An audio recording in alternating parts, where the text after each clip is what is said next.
પ્રિય દેશવાસીઓ, જી હા, મારું નામ 15મી ઓગસ્ટ છે. વિદ્યાર્થીઓ માટે હું 10 માર્કનો પરીક્ષામાં પૂછાતો નિબંધ છું. સુરક્ષા કર્મીઓ માટે હું ફરજ છું. સરકારી કર્મચારીઓ માટે હું એક માત્ર જાહેર રજા છું. અને સમગ્ર દેશવાસીઓ માટે કદાચ નિબંધથી વધુ કાંઈ નથી. આજના દિવસે કોકડું વાળીને કબાટમાં ગઈ સાલનો ગોઠવી દીધેલો હશે ત્યાંથી રાષ્ટ્રધ્વજ ગોતવામાં આવે છે. જો એ રાષ્ટ્રધ્વજ ગણેશજીના વાહનોનો આહાર બની ગયો હોય તો તાબડતોબ છાનો મુનો નવો ખરીદવામાં આવે છે. કદાચ રાષ્ટ્રગીતના શબ્દો ભૂલી ગયા હોય તો એની આબરૂ ન જાય માટે હવે ઘણી જગ્યાએ માત્ર મારી ટ્યુન જ વગાડવામાં આવે છે. અને 52 સેકન્ડ પણ ઘણા મહાનુભાવોના મોબાઈલ રણકતા હોય છે. આ બધું મેં મારી સગી આંખે જોયું છે. કારણ કે હું મૂંગી અને લાચાર 15મી ઓગસ્ટ છું. ત્યારબાદ રાબેતા મુજબ નક્કી કરેલા 8-10 દેશભક્તિ ગીતો પર નાના નાના ભૂલકાઓ દ્વારા અભિનય ગીતો રજૂ કરાય છે. એ બાળકો જેટલી જ અલ્પ સંખ્યામાં ઉપસ્થિત શ્રોતાઓ દ્વારા એમને વધાવાય છે. ઓક્સિજન ઉપર જીવતી મારી આ હાલત અને બાળકોના ઉત્સાહને ટકાવવા માટે દાતાઓ દ્વારા ઇનામો જાહેર કરાય છે. વેટ ટેક્સ માટે કે સોના ચાંદીની આયાત નિકાસના અન્યાય માટે ગમે ત્યારે આંદોલન કરવા તૈયાર રહેનારા વેપારીઓએ છેલ્લા કેટલાય વર્ષોમાં અડધી કલાક દુકાનો બંધ રાખીને મારા માટે રેલી કાઢી હોય કે ધ્વજવંદન કરવા આવ્યા હોય એવું મને સાંભળતું નથી. છતાં હું તો સૌને માફ કરી દઉં છું, કારણ કે હું સમજદાર અને ઉદાર 15મી ઓગસ્ટ છું.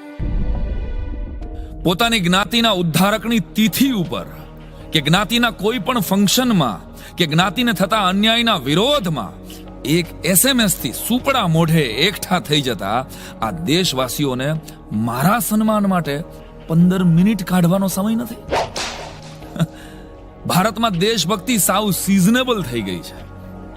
આટલા વર્ષોમાં હું ગૌરવ લઈ શકું એવા આંગળીને વેઢે ગણાય એટલા નામ પણ વર્તમાનમાં મારી પાસે નથી. રે નસીબ, આ દેશના એક અગસ્ત્ય ઋષિ હાથની અંજલિમાં દરિયાને પી ગયા હતા.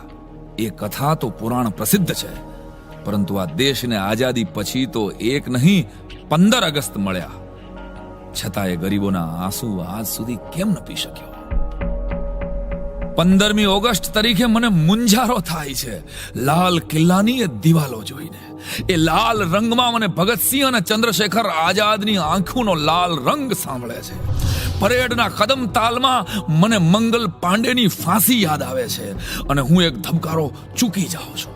આ શસ્ત્ર પ્રદર્શન જોઈ અને મારા માટે પોતાના માથે કફન બાંધીને શસ્ત્રો હાથમાં લઈને લડેલા મારા એ પ્યારા સંતાનો તાત્યા ટોપે, ઝાંસીની રાણી, સાવરકર, શ્યામજી કૃષ્ણ વર્મા, સરદારસિંહ રાણા, મેડમ કામા, મદનલાલ ધીંગરા, સુભાષચંદ્ર બોઝ, કેપ્ટન લક્ષ્મી, જાનકી થેવાર કે લાલા લજપતરાય મને યાદ આવે છે.